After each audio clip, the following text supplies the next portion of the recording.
October 13th, 1307. Before dawn breaks, hundreds of men are dragged from their beds to dungeons across France. Their crime, being members of the most powerful military order in Christendom, the Knights Templar. Who ordered this unprecedented mass arrest? A king so feared he earned nicknames like the Iron King and the Statue. His name, Philip IV, also known as Philip the Fair, the man who dared to challenge the Vatican, humiliate a pope, and extinguish the Knights Templar in a single calculated strike. But why did he do it? And how did his obsession with power create one of the world's most enduring superstitions? Philip IV was no ordinary king. Ruling France in the 14th century, he weaponized his extraordinary beauty, yes, beauty, as a political tool. Contemporary accounts describe him as the most handsome man in the kingdom, but behind that perfect face lurked a calculating mind rarely seen in medieval monarchs. His cold, emotionless demeanor became legendary. Those who met him spoke of a man who never smiled in public, who ruled with unwavering severity. One bishop who dared oppose him, Bernard VIII of Pamiers, left us with perhaps the most chilling description of the king. He is neither man nor beast. He is a statue. Philip's reign changed Europe forever, from the unprecedented crisis with the Church to the creation of the Friday the 13th curse. His actions would eventually plant the seeds for the 100 Years' War, reshaping the political landscape of medieval Europe for generations. Get ready to discover the story of a monarch whose beauty masked a ruthless soul, a king whose cold determination shattered centuries of tradition and whose legacy continues to haunt our superstitions today. If you love true stories of power, betrayal, and medieval conspiracies, press like, subscribe to the Medieval Archives, and join us as we uncover the secrets of the Marble King, the handsome tyrant who forever changed the course of European history. Born in 1268 at Fontainebleau, Philip was thrust into power at the tender age of 17. Imagine being a teenager suddenly responsible for one of the most powerful kingdoms in medieval Europe. Most boys his age were still learning trades or fighting as squires. Philip was already making decisions that would alter the course of history. Contemporary chronicles are oddly consistent about one thing: Philip IV was stunningly handsome. They described him as the most beautiful man in the kingdom, with perfect features that seemed almost divinely crafted. With his tall stature, fair complexion, and striking blue eyes, he was the picture of medieval royal perfection. But what made Philip truly remarkable wasn't his appearance.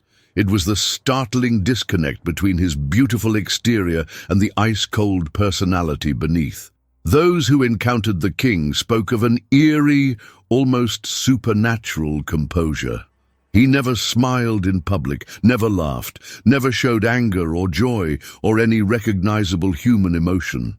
Can you imagine standing before a king who stared through you with the same detached interest one might have for an insect? This was Philip's power. He was utterly unreadable, completely unpredictable. His court was run with military precision. Where previous kings had embraced the pageantry and festivity expected of medieval monarchs, Philip's palace was austere, methodical, and eerily quiet. He spoke little, but when he did, his words carried the weight of absolute law. There was no negotiation, no mercy, and certainly no changing of the royal mind once decided. Bishop Bernard VIII of Pamiers, who would later become one of Philip's most vocal critics, gave us perhaps the most chilling description of the king. After a particularly tense meeting with the monarch, the bishop declared, "He is neither man nor beast. He is a statue." This observation captured the essence of what made Philip so intimidating: his complete lack of normal human reactions. Here's something fascinating. Philip was one of the first European monarchs to understand the power of royal propaganda. While earlier kings had appeared on coins, Philip took this to a new level. He ordered his coinmakers to create the most flattering, perfect representation of his already handsome face. These coins circulated throughout France, ensuring that even peasants, who would never see the king in person, would know of his divine-like beauty. The message was clear. This wasn't just a man ruling France. This was someone chosen by God, someone whose physical perfection reflected his divine right to rule. In an age where people believed strongly in physical appearance reflecting inner qualities, Philip's beauty became a powerful political tool. But those who met the king in person quickly learned that behind the perfect features was something far more frightening than any grotesque tyrant. A mind of pure calculation, unmoved by human emotion, unswayed by compassion, and utterly devoted to expanding his power by any means necessary. By 1301, Philip's expensive military campaigns had emptied the royal treasury. He needed money, and lots of it. But where could a medieval king find vast sums of cash quickly? Philip turned his cold gaze toward the wealthiest institution in his kingdom, the church. Imagine the audacity here. For centuries, the church had stood untouchable. Kings came and went, but the Pope remained God's representative on earth. The clergy were considered beyond the reach of secular taxation. Their wealth belonged to God, not to earthly rulers. But Philip didn't seem to care about such traditions. He imposed heavy taxes on the French clergy, effectively telling the church, "Your wealth is my wealth when I need it." This was unprecedented, unthinkable, a direct challenge to centuries of established order. Pope Boniface VIII was not a man to take such an insult lightly. Already in his 70s, the pontiff had spent his life defending papal supremacy. When news of Philip's taxation reached Rome, Boniface responded with the most powerful weapon in his arsenal, a papal bull called Unam Sanctam. This wasn't just any papal decree. This document declared in no uncertain terms that every human being on earth was subject to the Pope's authority. It explicitly stated that spiritual power ranked above temporal power. In other words, kings were subordinate to popes, not the other way around. Boniface threatened to excommunicate Philip, a devastating punishment that would have marked the king as a spiritual outcast, potentially freeing his subjects from their obligation to obey him. Most medieval kings would have backed down immediately. Excommunication could destroy a monarchy, but Philip the Fair was not most kings. His response would shock all of Christendom. Instead of begging for forgiveness or negotiating, Philip sent his closest advisor, Guillaume de Nogaret, along with an Italian ally named Sciarra Colonna, on a secret mission to Italy. Their task, to capture the Pope himself. On September 7th, 1303, Nogaret and Colonna led a band of mercenaries into Avignon, the small Italian town where the 86-year-old Pope was staying. They broke into the papal residence, found Boniface sitting on his throne in full papal regalia, and took him prisoner. The Pope reportedly faced his captors with remarkable dignity, declaring, "Here is my neck, here is my head." Some accounts claim Colonna struck the pontiff across the face with his iron gauntlet, a physical assault on the vicar of Christ that scandalized the Christian world. The townspeople of Avignon quickly rallied, driving out the French attackers and freeing Boniface. But the damage was done. The Pope, already elderly and now traumatized by the attack, died just weeks later. The message from Philip was crystal clear. Not even the Pope was beyond his reach. What happened next reveals Philip's true political genius. When a new Pope was elected, Clement V, Philip made sure he was a French cardinal sympathetic to the crown. Then came the masterstroke. Clement was persuaded not to move to Rome at all, but instead to establish the papal court in Avignon, a city that, while technically not part of France, sat just across the Rhone River from Philip's kingdom and firmly within his sphere of influence. This began what historians call the Avignon Papacy. nearly 70 years during which the popes resided not in Rome but in France, under the watchful eye and heavy influence of French monarchs. Contemporaries called it the Babylonian captivity of the Church, likening it to the ancient Hebrews' exile in Babylon. Philip had achieved the unthinkable. He hadn't just defeated a pope, he had effectively captured the entire papacy, bending one of the world's oldest institutions to his will. For a medieval king to so thoroughly dominate the church was unprecedented, revealing just how far Philip was willing to go in his quest for absolute power. Having subdued the papacy, Philip the Fair turned his cold gaze toward another powerful organization, the Knights Templar.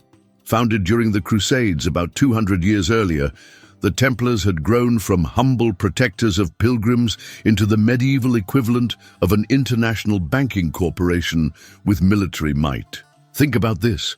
These warrior monks answered only to the Pope, owned vast properties throughout Europe, and, most importantly to Philip, possessed extraordinary wealth.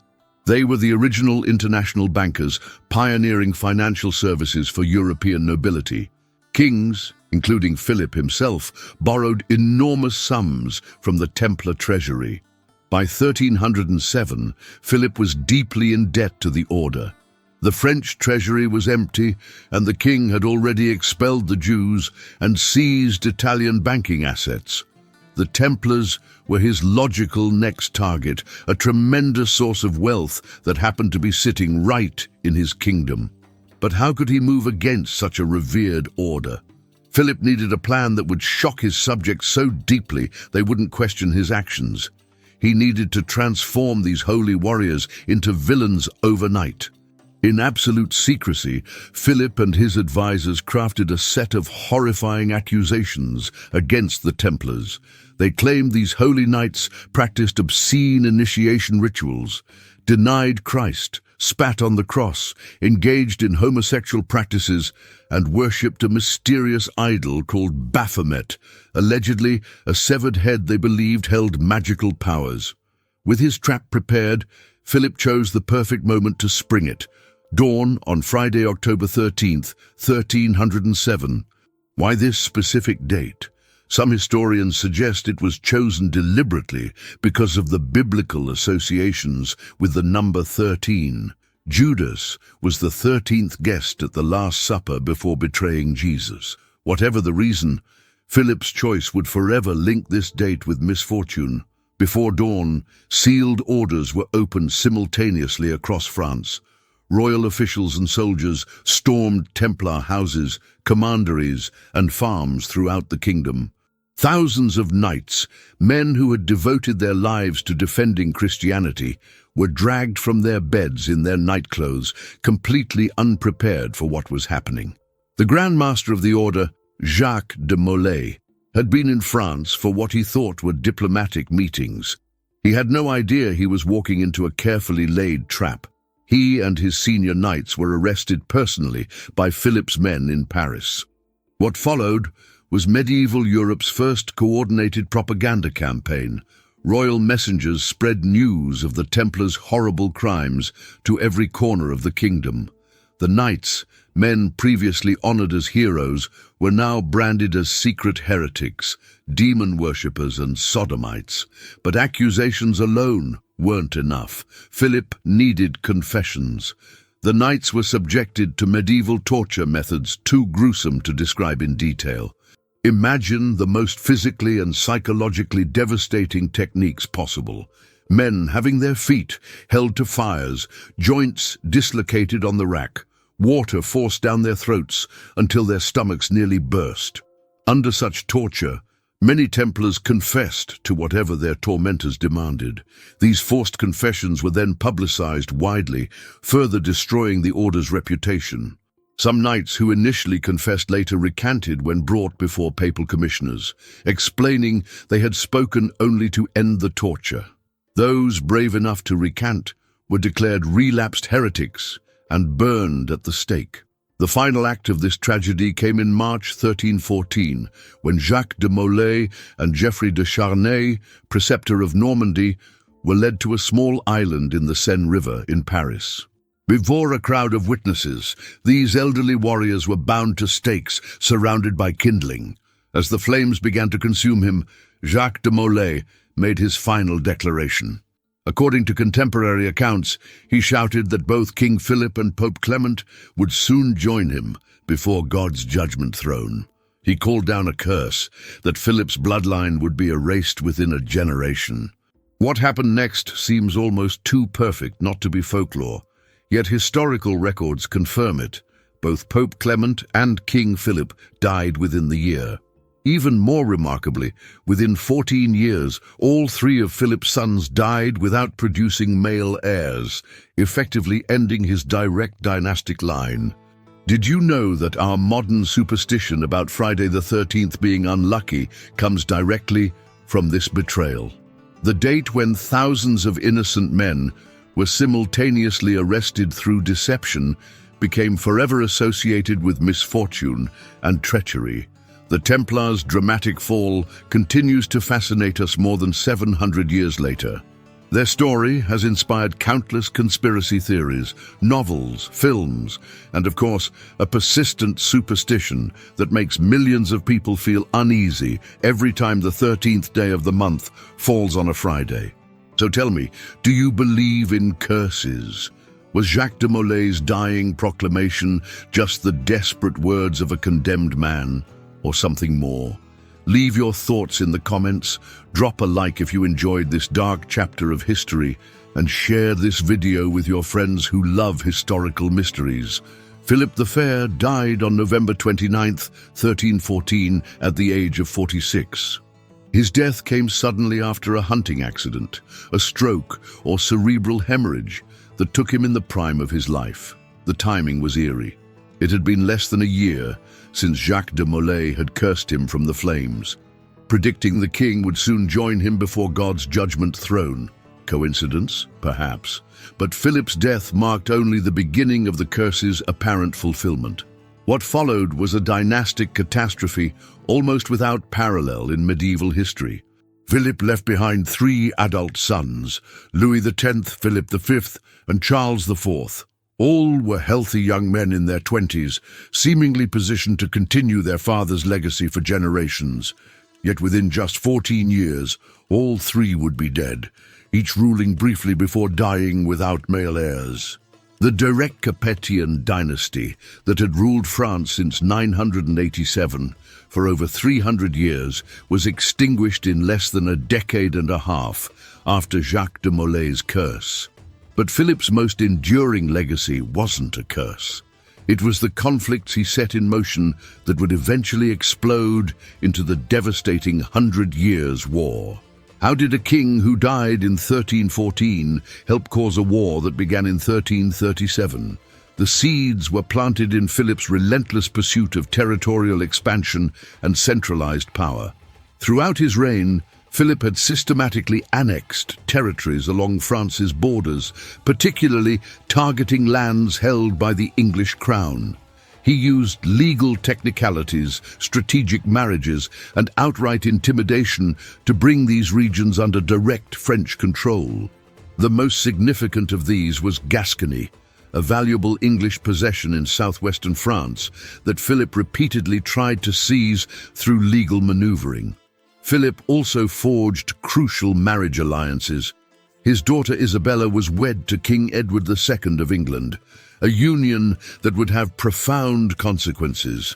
When Philip's three sons died without male heirs, the question of succession created a constitutional crisis.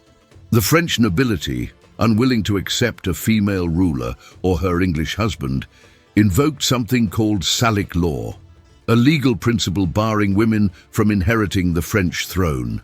Instead of Philip's daughter or grandson inheriting, the crown passed to his nephew, Philip of Valois, beginning an entirely new royal dynasty.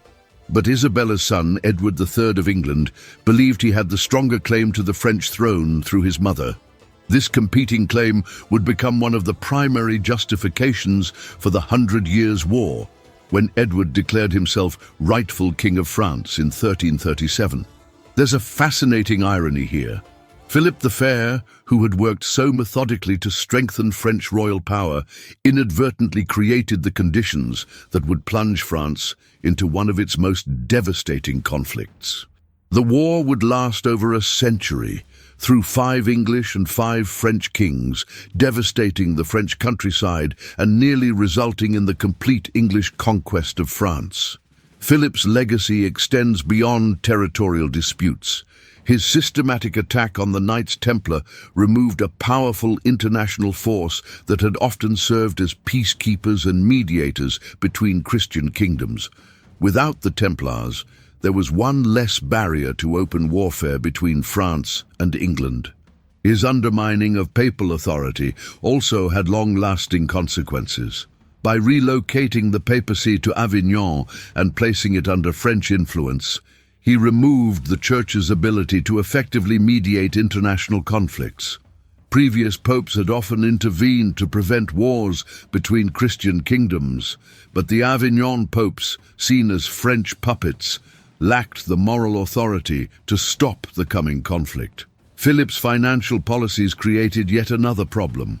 His debasement of French currency to fund his wars set a precedent that his successors would follow, leading to economic instability that would plague France throughout the 14th century and weaken the kingdom as the 100 Years' War approached. The final twist in Philip's legacy is how thoroughly his bloodline was erased, exactly as Jacques de Molay had predicted. Not only did his sons die without male heirs, but his daughter Isabella became known as the She-Wolf of France, for her role in deposing and murdering her husband, Edward II of England. Her actions further poisoned relations between the two kingdoms. When we look at Philip the Fair's reign through the lens of history, we see a king whose ruthless efficiency achieved short-term goals but created long-term disasters. His beautiful face and marble demeanor masked a calculated brutality that would echo through generations of European conflict. The Iron King died, believing he had secured France's future. Instead, he had set forces in motion that would nearly destroy it. His legacy wasn't just iron, it was fire and blood, a century of warfare that would reshape the map of Europe and forever change the relationship between church and state, monarchy and nobility, and England and France. Philip the Fair stands as one of history's most compelling examples of how absolute power corrupts absolutely. His 30-year reign transformed France into a ruthless political machine that crushed enemies, manipulated faith, and redrew the map of Europe. From his first day on the throne to his last breath, he remained that marble statue his critics described, impenetrable, unreadable, and utterly indomitable. What makes Philip so fascinating isn't just what he did, but how he did it.